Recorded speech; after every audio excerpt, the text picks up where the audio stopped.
2021학년도 수능특강 독서 과학기술 2번 지문입니다. 이 지문 같은 경우에는 대사량 지문이라고 할게요. 대사량 지문이고 지문 길이는 적당하고 문제는 이거는 좀 이따가 이야기를 해야겠네요. 원래 첫 번째나 두 번째 문제에서 이런 식으로 내용일치 형식의 문제는 보통 안 풀고 그냥 답 집으면서 하라 그러는데 이거는 그냥 좀 이따가 이야기를 할게요. 다른 문제 한번 살펴보고 그 다음에 3점짜리 유형의 보기 문제, 긴 보기 문제가 있고 2점짜리의 빈칸 넣기 추론형 보기 문제가 있죠. 원래는 2번이랑 3번 풀려 그랬어요. 지문을 읽고 나서. 그런데 1번을 보고 나서 1번 같은 경우가 이 답이 1번이거든요. 그냥 이 지문을 볼 필요도 없이 1번인데 이게 과학 지문, 사실 모든 지문에서나 다 통용되는 거긴 한데 이게 주장이라는 게 있고요. 지금 지문에서 어떠한 대상에 대해서 이야기를 할 때는 주장 형식으로 이야기를 할 때도 있고, 그리고 그 다음에 사실에 의거해서 이야기하는 것도 있는데, 뭐 진실? 사실? 뭐라고 말해야 될지 모르겠네. 주장이라는 것은 그거예요.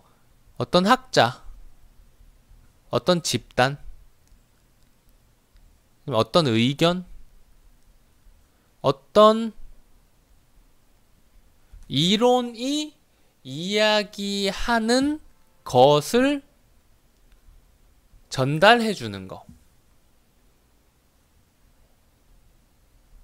그리고 사실이라는 것은 현실 자체를 이야기하는 거. 그러니까 이것은 현재까지 밝혀진 것을 바탕으로 진실이라고 믿어지는 것, 진실이라고 생각되는 것이고, 이것은 그들의 믿음이라고 생각을 하면 될 것 같아요.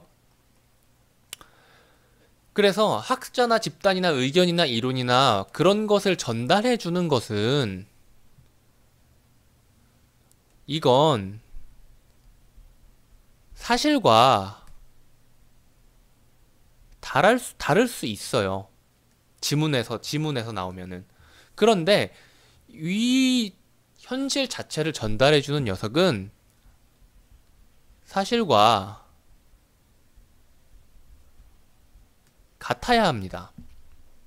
왜냐면 지문 내용이 실제 현실에서 전달되는 지식하고 괴리가 있다면 그거는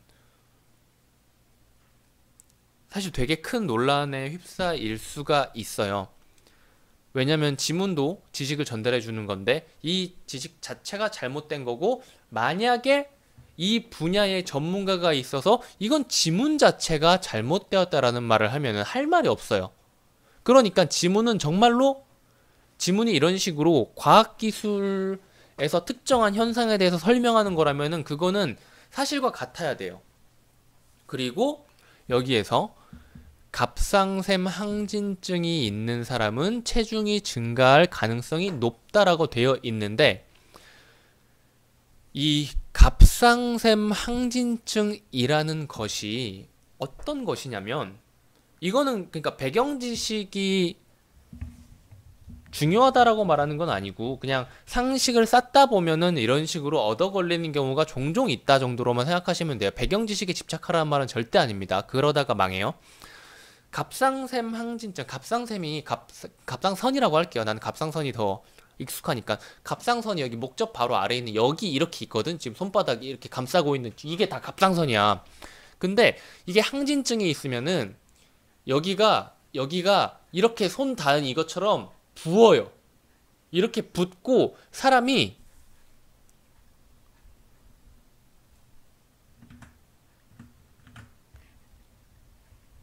대사량이 올라가. 이게 뭐냐면은 이 갑상선이 하는 역할 자체가 되게 많은 역할이 있겠지만은 호르몬 분비로 인해서 신체 대사량을 조절해주는 역할을 하거든요. 근데 이 항진증이 있다면 이 호르몬 분비가 과다하게 되던가 뭐 아무튼 간에 호르몬 분비가 비정상적으로 돼서 대사량이 엄청나게 늘어나요.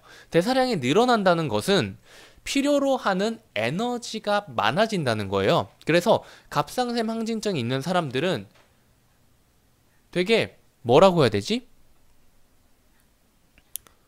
가장 일반적인 증상이라고 하면 내가 봤던 거, 살면서 주변에 혹은 본인이 갑상선에 대한 질환을 앓게 될 거예요. 이게 엄청 뭐 저주하는 게 아니고 나름 흔한 질병입니다. 나름 흔한 질병이에요.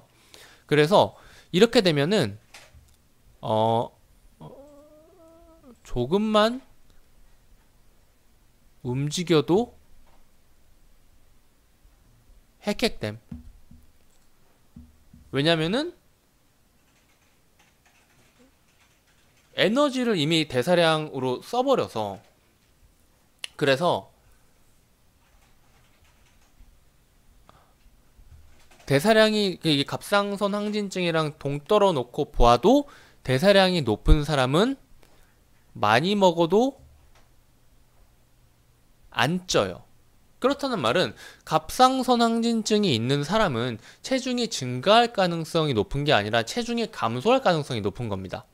이거는 그냥 제가 아는 지인이 갑상선 항진증을 앓고 그 지인의 몸무게가 평균 몸무게보다 거의 그 신장 평균 몸무게보다 15kg, 20kg 이상 더 말라서 항상 뼈다귀 같은 모습을 보여서 제가 알고 있는 거고요.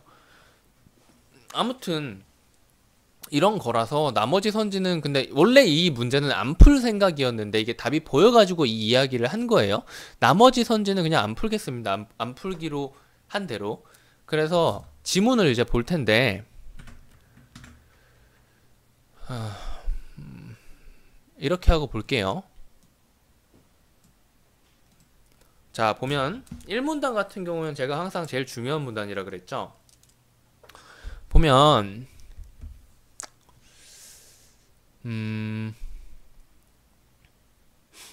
일단 두 가지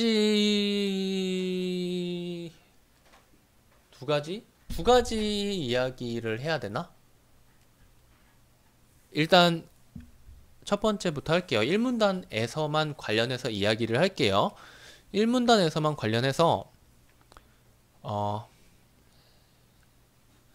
일단 여기 대사량의 동그라미 치시고요. 그리고 인체에 필요한 에너지의 총량을 여기 이렇게 밑줄 그으세요. 이렇게 밑줄 그어두세요. 그리고 나머지 부분은 이제 더 이상은 사실 체크할 필요는 없거든요. 읽으면 다 이해할 수 있는 것이라서. 그런데 나중에 지울 밑줄이긴 하지만 밑줄을 그어 볼게요. 자, 사람이 살아가기 위해서는 이거 따라서 그으셔도 되고 그냥 눈으로만 보셔도 됩니다.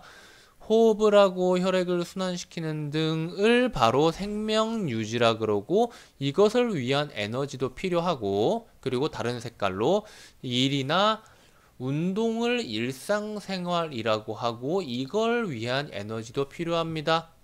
이러한 인체에 필요한 에너지의 총량을 대사량이라고 하는데, 이 대사량이라는 녀석은 이 위에 빨간 거 친 생명 유지를 위해 필요한 최소한 에너지인 기초 대사량이 있고요. 그리고 운동과 일 등의 활동에 필요한 에너지인 활동 대사량이 있는데, 이 둘을 합치면 대사량이 되는 겁니다. 오케이? 지금 그래서 빨강, 파랑, 그리고 빨강, 파랑 이렇게 묶어주시면 돼요. 지울게요. 요것만 남겨놓고. 자, 그래서 이 기초 대사량은 개인별로 차이가 당연히 있겠죠. 사람마다 크기도 다르고 몸무게도 다르고 그럴 텐데, 모든 사람들이 똑같은 기초 대사량일 순 없잖아요. 내장, 장기 이런 거의 크기도 전부 다 다를 텐데, 그쵸? 여러 요인의 영향을 받고 보통 체중이 무거울수록 기초대사량이 크지만 단위 체중당 기초대사량은 체중이 작을수록 크다. 이게 무슨 말이냐면은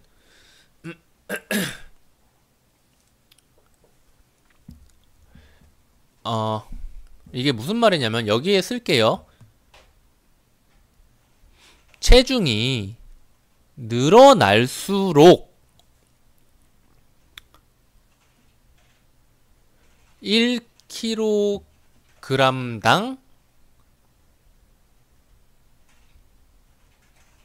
기초대사량은 낮아진다라는 거예요. 그러니까 굳이 그래프를 그려보자면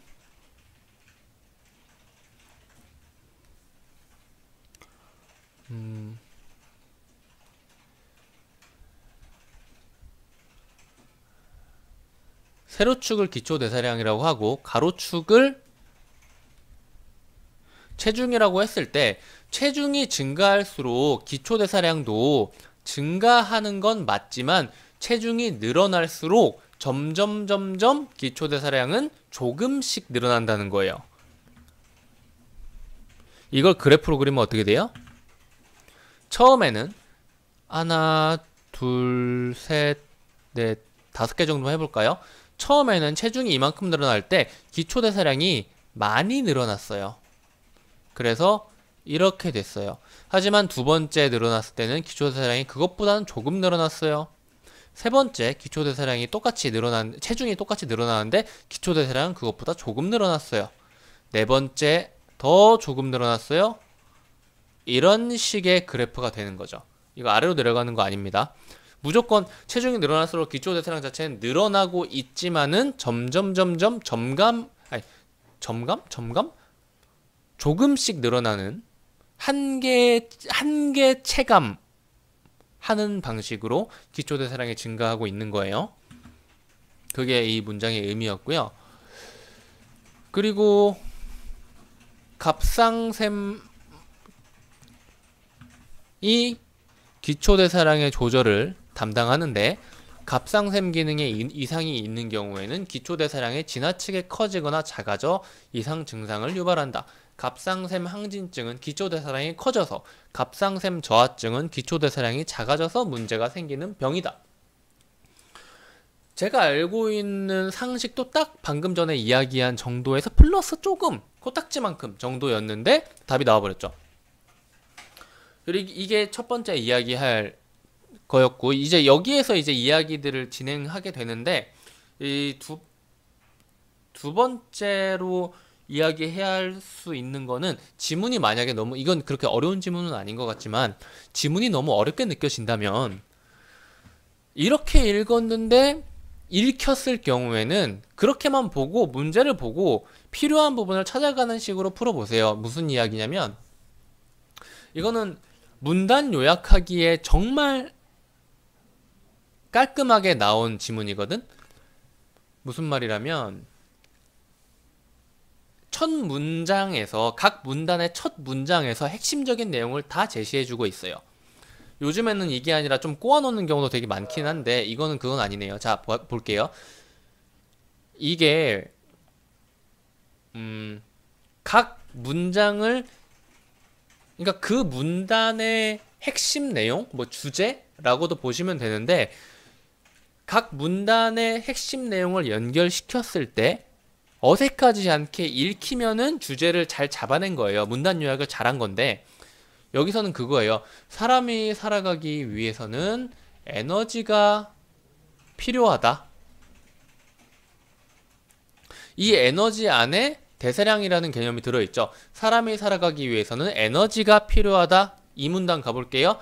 사람은 대사량, 에너지, 대사량 뭐 이런 걸 충족하기 위해 음식 속에 영양소를 산화하여 필요한 에너지를 얻는다. 뭐예요? 에너지가 필요하다 그랬는데 필요한 에너지를 얻는다 그랬네요. 이거에 대해서 나와 있겠죠. 그리고 사람은 이와 같이 영양소의 산화를 통해 생성된 에너지, 지금 여기에서 이야기한 게 바로 여기에 나와 있죠. 이걸 이용해 근육을 움직이는데 실제 근육을 움직이는데 사용되는 에너지는 20%가 되지 않는다. 그럼 여기 숨어 있는 건 뭐예요? 80% 이상은 열로 변한다는 말이죠. 그리고 그 다음 문단에서 몸에서 생성된 열이네요. 열은 체내 깊은 곳에서 생성되기 때문에 생성된 열이 피부를 통해 방출되기 위해서는 열이 피부로 전도되어야 한다. 그리고 마지막 문단은 인체는 온도에 민감하여 체온이 높아지면 기초대사율이 높아지고 반대로 체온이 낮아지면 기초대사율이 낮아진다. 무슨 말이에요? 열이 피부로 전도되면 체온이 높아지는 거죠. 그럼 어떻게 된다 그랬어요? 기초대사율이 높아진다라고 했죠. 이것에 대해서도 이야기를 하는 거겠죠. 이걸로 이 지문에서 할 말은 전부 다 정리가 된 거예요. 모든 지문이 다 이런 식으로 되는 건 아니지만 이렇게 되는 애들 같은 경우에는 보기가 되게 편해요. 그리고 자기도 모르게 이런 것들을 다 캐치해내지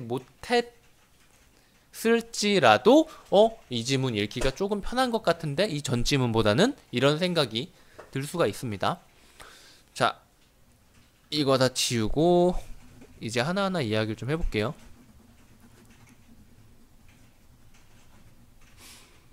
일문단 읽었죠. 이제 이문단 이야기를 해보자. 사람은 대사량을 충족하기 위해서 음식 속의 영양소를 산화하여 필요한 에너지를 얻는다. 음식 속의 영양소를 산화해서 필요한 에너지를 얻는데요. 두뇌 활동이나 신체 활동에 가장 많이 사용되는 영양소인 포도당 1몰, 단위겠죠. 이게 완전히 산화되면 이산화탄소 6몰과 물 6몰이 생성되고 686kcal 에너지를 방출한다. 그냥 그런갑다 하고 넘어가면 됩니다. 이런 내용이 있었다는 것을 그냥 대충 알기만 하면 돼요. 어차피 우리는 이걸 외울 수 없기 때문에 문제에서 물어보면 다시 와서 봐야 됩니다. 근데 포도당 1몰이 완전히 산화하려면은 400도씨 이상의 열이 필요하다 그러는데 우리 몸속에서 400도씨가 갑자기 일어나면 장기가 다 익어가지고 죽지 않겠어? 그쵸? 그래서 인체 내에서는 일어나기가 어렵대요. 체내에서는 그런데 갑자기 인체 내에서 뭐 일어난다고 이야기를 하고 있네요. 효소가 촉매 역할을 하여 반응이 일어나며 포도당 1몰이 완전히 반응했을 때는 이산화탄소 6몰, 물 12몰, 그러니까 완전히 산화하는 게 아니고 완전히 반응했을 때, 이 효소에 의해서 반응이 완전히 일어났을 때예요. 산화가 완전히 일어났을 때가 아니에요. 그때는 이산화탄소 6, 물 12, 그리고 ATP 32, ATP 지문이 기출지문에 있습니다.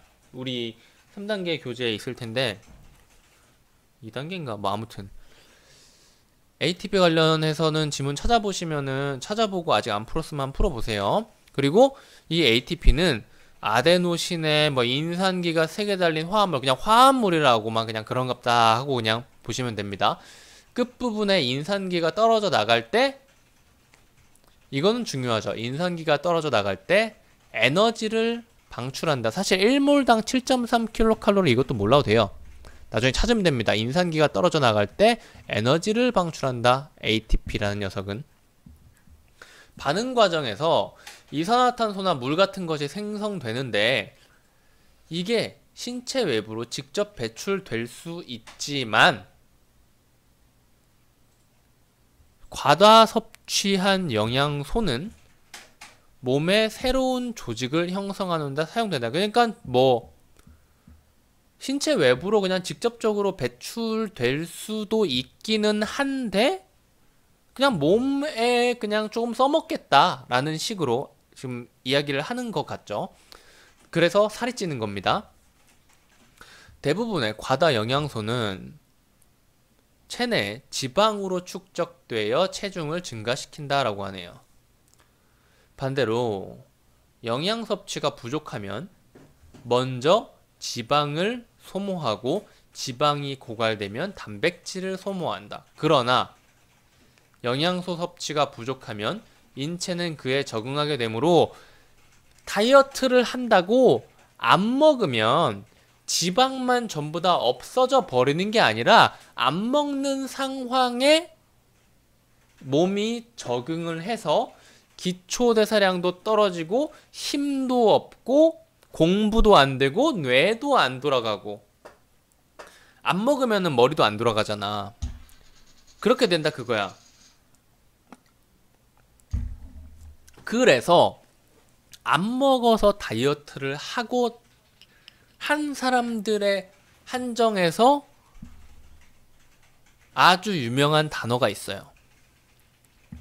바로 이 기초대사량이 떨어졌다는 것은 어떤 의미예요?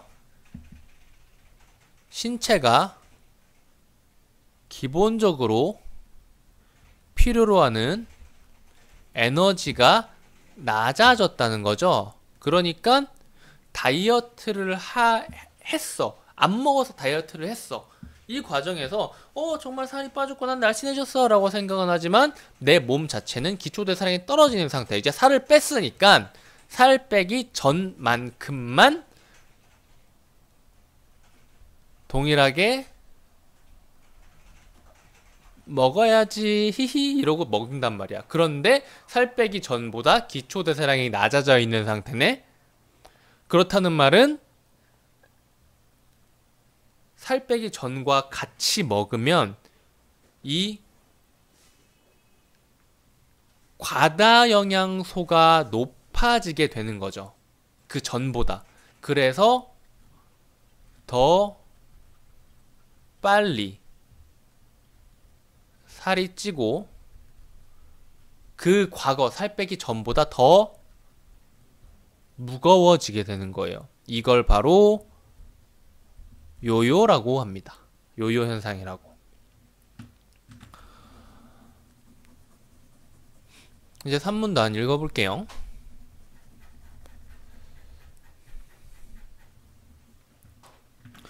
사람은 이와 같이 영양소의 산화를 통해 생성된 에너지, 어떻게 한다 그랬어요? 효소로 뭐 촉매 반응을 한다 그랬죠. 이렇게 근육을 움직이는데 실제 근육을 움직이는데 사용되는 에너지는 이렇게 만들어낸 에너지 중에 20%가 되지 않는데요. 예를 들어서 이러이러하게 에너지를 소모했을 때 80% 이상은 열로 변해요. 이 정도의 열이 몸 안에 남아있을 경우 시간당 3도씨 이상의 체온이 상승하는데 이것들이 남아있을 경우 시간당 3도씨 이상의 체온이 상승하는데 사람의 몸중에서 제일 빨리 익는 곳이 내가 알기론 간이거든. 이 간이 41도인가 42도인가 넘으면 익어서 그 기능을 잃어버리는 걸로 알고 있어요. 그래서 사람이 체내 온도가 그 이상이 돼버리면은 죽는 거예요, 그냥. 그런데 1시간에 3도씨 이상 체온이 상승하면은 1시간 동안 열을 방출 못하면 내 체온의 기본적인 36.5도라고 가정했을 때 1시간이 지나면 39.5도가 되고 2시간이 지나면은 42.5도가 되네요. 죽네요. 2시간 동안 열을 방출하지 못하면 죽어요. 그래서 사람을 포함한 동물들은 열을 방출하기 위해서 주로 피부를 이용합니다. 방출하는 것은 정말 중요한 거예요. 안 하면 죽습니다. 그러므로 피부 표면적이 넓다는 것은 그만큼 많은 열을 방출할 수 있으며 많은 에너지를 소모할 수 있다는 걸 의미합니다. 사람을 포함한 동물들의 기초대사량은 다르지만 단위 표면적당 기초대사량은 거의 일정하다고 해요. 이것은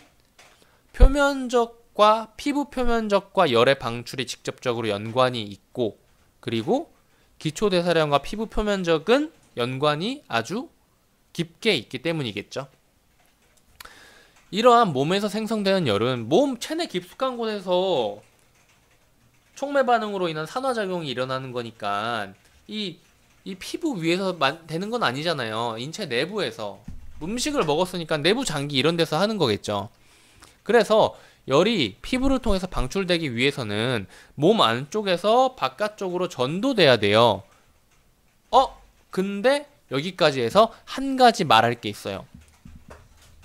자기 전에 무엇을 먹으면은 잠이 잘 안 온다고 하죠. 그 이유 중에 하나가 나도 그런데 자기 전에 뭘 먹고 그 이유 중에 하나가 뭐 위가 소화 때문에 움직여서 그렇다라고 하잖아요. 근데 나는 그 위가 불편해서 잠을 못 잔다기보다는 자기 전에 뭘 먹고 자려고 하면 그런 경우가 되게 많아요. 요즘에 여름이니까 덥잖아. 그런데 평소 때보다 훨씬 더 더워. 진짜 너무 더워가지고 잠을 못 잔단 말이야. 근데 그게 바로 이겁니다. 먹으면 이걸 에너지로 변화시키는데 신체 내부에서 열을 바깥쪽으로 내보내서 열을 배출을 해야 되잖아요. 그래서 너무 더워서 못 자게 되는 거예요. 이거 보니까 그 생각이 나가지고 이야기를 그냥 해봤어요. 자, 다음 볼게요. 열이 한 부위에서 다른 부위로 흘러가기 위해서는 두 지점 사이에 온도 차이가 있어야 하므로 피부 표면의 온도는 체내 온도보다 낮아야 되고 체내 온도가 높아서 피부 표면으로 가야 되는 거죠. 그리고 피부 표면에서는 기본적으로 뭐 복사와 대류에 의해 열이 방출되는데 외부의 온도가 낮을수록 복사로 방출되는 양이 증가하며 피부 주변 공기의 흐름이 빠를수록 대류로 방출되는 양이 증가한다라고 하는데 이 부분은 그냥 되게 뭐라고 하죠? X, Y 조건 내가지고 위아래 뭐 빈칸 넣기 A, B, C, D 해가지고 빈칸 넣기 있죠. 그런 추론 문제, 그런 빈칸 넣기 추론 문제로 나올 수 있는 문장이에요. 이런 문장으로 사람의 뭐 체온 방출은 외부의 온도가 뭐뭐 할수록 복사로 방출되는 양이 감소하여라면은 이 빈칸에 넣을 수 있는 단어는 높을수록이 돼야 되는 거겠죠. 이런 식으로 문제를 내는 겁니다. 자, 아무튼 그렇지만 외부의 온도가 높을 때에는 대류나 복사로 열을 방출하기가 어려워집니다. 이때는 피부 표면에서 땀의 증발을 통해 방출하는 비중이 늘어난다. 사우나에 가면 땀이 많이 나는 이유는 이것 때문일 거예요. 그리고 물의 증발자멸. 그리고 여태까지 배운 걸 토대로 보면 사우나에서 땀을 많이 흘리기 위해서 어떻게 하면 돼요? 사우나 들어가기 직전에 뭘 많이 처먹으면 됩니다. 그렇겠죠? 자, 그리고 물의 증발자멸은 540kcal의 킬로그램이므로 1리터 정도의 땀의 증발로 540kcal의 열을 제거할 수 있다. 땀은 스트레스로 인해 아드레날린이 분비될 때 나기도 하지만 일반적으로는 중추신경에서 땀이라는 녀석이 처음 나왔으니까 여기가 아니라 여기에 동그라미 쳐줄게요. 그리고 일반적으로 이렇게 되고요. 그리고 맨 마지막, 인체는 온도에 민감하여 체온이 높아지면 기초대사율이 높아지고 반대로 체온이 낮아지면 기초대사율이 낮아지고 이 둘은 정비례하네요.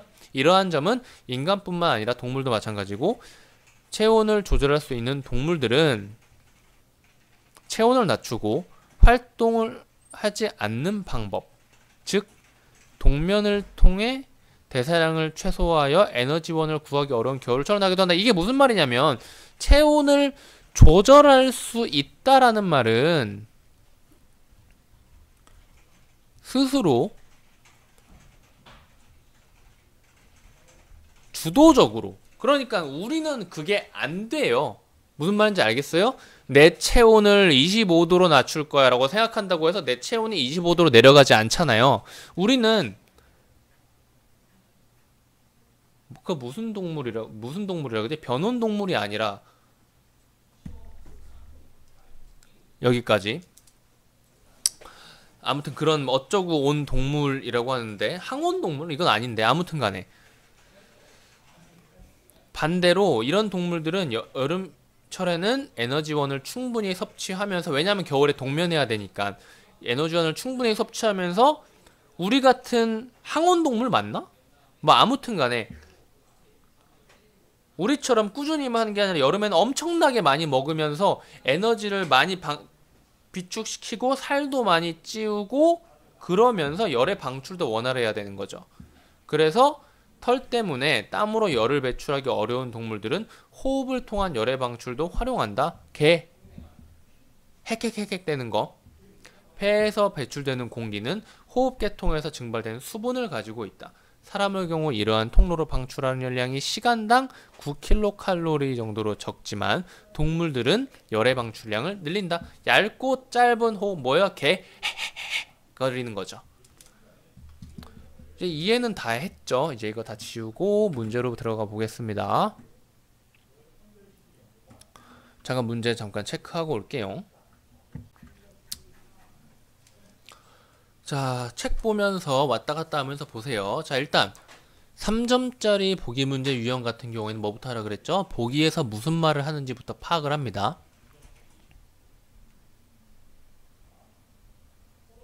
그리고 뭐예요?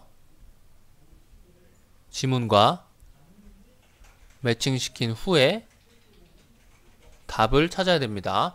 그래서 만약에 지문을 잘 읽고 이해를 했다면 여기에서 보기를 파악하는 것만으로도 지문에 어디를 봐야 될지 알 수가 있을 거예요. 일단 볼게요. 걸리버 여행기에 나온 이 걸리버라는 녀석은 참 여기저기서 많이 나온다. 이거 지문에서도 뭐 걸리버의 열 방출에 대한 지문이 있었는데 다 그런 데서 그 힌트를 얻어가지고 이렇게 만드는 것 같아. 걸리버 여행기에 나오는 소인국 릴리퍼트인들은 키가 걸리버의 12분의 1 정도 구조였지만 신체 구조나 대사는 물론 생활 모습도 영국 사람들과 같았다. 소인국의 왕은 걸리버가 자신들보다 부피가 12의 세제곱배 크다는 것에 착안해 매일 걸리버에게 12의 세제곱인 1728명분에 해당하는 음식을 제공하라는 명령을 내린다라고 했지만 우리는 뭐였어요? 무엇을 알고 있죠? 이것과 관련해서 지문에서 읽은 것을 어떤 내용을 알고 있죠? 한 개 체감하는 식으로 기초대사량이 증가한다라 그랬죠.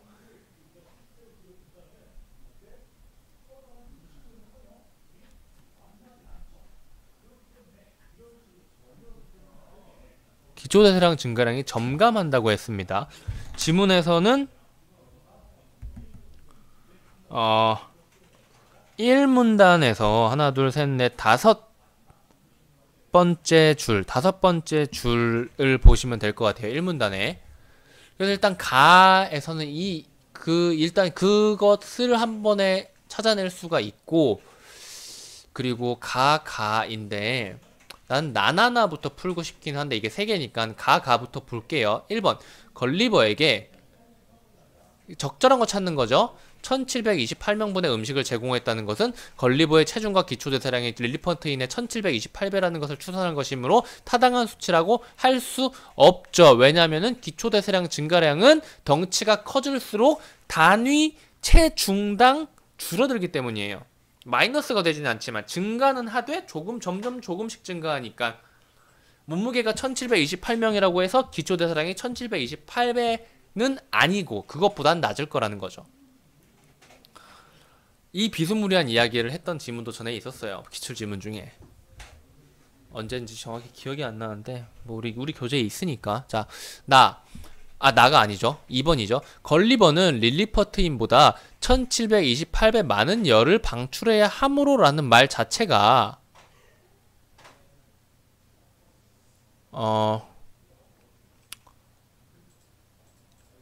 아니죠. 그러니까 부피가 1728배라는 거랑 그리고 표면적이 1728배라는 말은 다른 거잖아요. 지금 그러니까 애초에 기초대사량 자체가 1728배보다 낮다는 것이 확실하죠.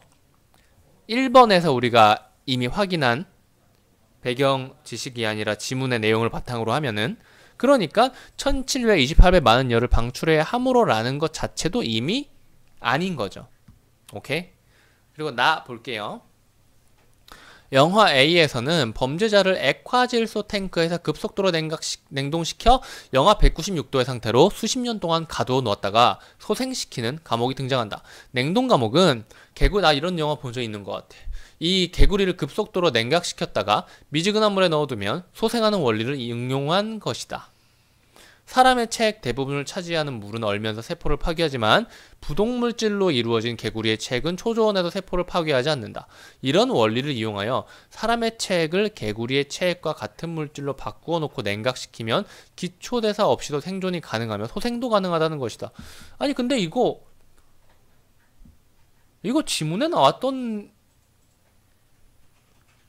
이거 내가 착각하고 있는 건가? 이거 기출 지문, 그 지문상의 내용하고 지금 거의 일치하는 내용이거든, 이게?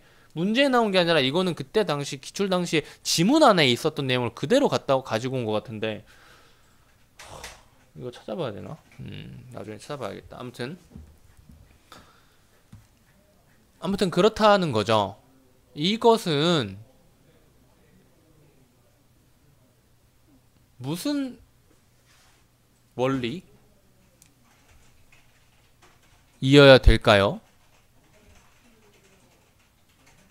좀 애매하죠? 체액 이야기는 안 했는데? 그러면은 결국은 할 수 있는 말은 기초대사량을 0으로 만들 수 있다라는 말이네요. 그쵸?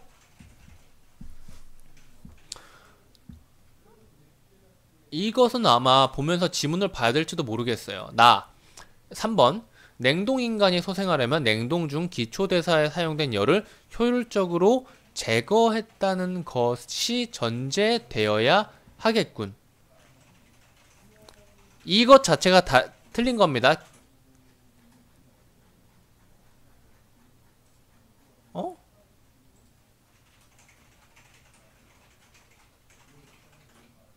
이거 말이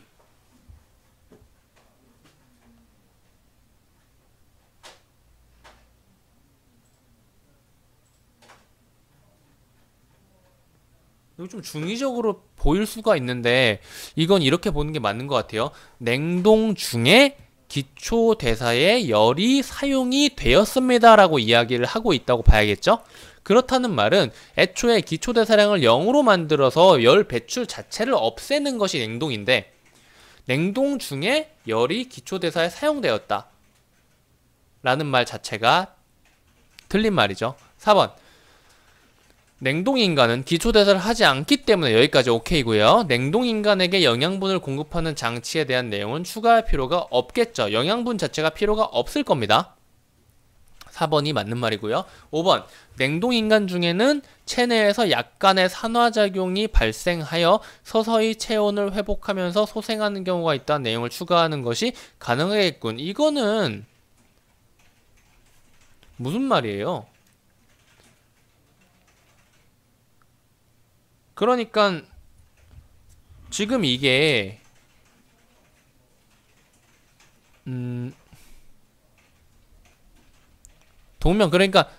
동면 아까 이야기했던 스스로 체온을 조절할 수 있는 것들에 대해서 이야기를 하고 있는데 이제 이게 맞는 말이 되려면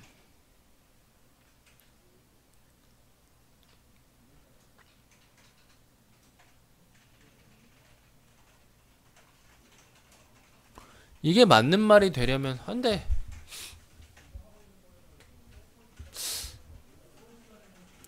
그래서 실제로 동면에 들었고 그리고 약간의 산화작용과 서서히 체온 회복이라는 정보가 주어져야 할 것 같은데? 이거 내가 뭔가 잘못 보고 있나? 그쵸? 그러니까 여기에 있는 이 내용, 약간의 산화작용, 여기서 나온 내용은 지문에서 봤을 때 이런 내용 없는 것 같은데? 라는 생각이 들만한 이야기네요. 그리고 다음 문제로 가보겠습니다. 자, 3번 문제를 보기 전에 제가 방금 전에 뭔가 이 5번 선지가 의심스러워가지고 해설을 봤는데 이거 얍삽했어. 아주 얍삽했는데 지문을 보시면은 인간의 몸에서 체내에서 이러한 산화 반응이 일어나면 어떻게 된다 그랬어요? 물이 생성이 된다 그랬죠? 그런데 체내에서 산화작용이 발생하면 물이 생성되는데 이게 냉각 지금 된 상태잖아요. 얼고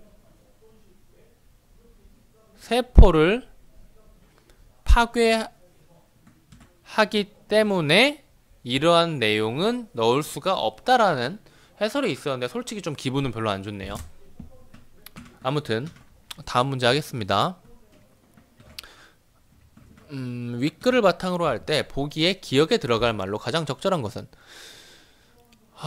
보기를 볼게요. 선생님, 윗글을 읽다 보니까 음식을 안 먹는 게 효과적인 다이어트 방법인 것 같은 생각이 들어서요.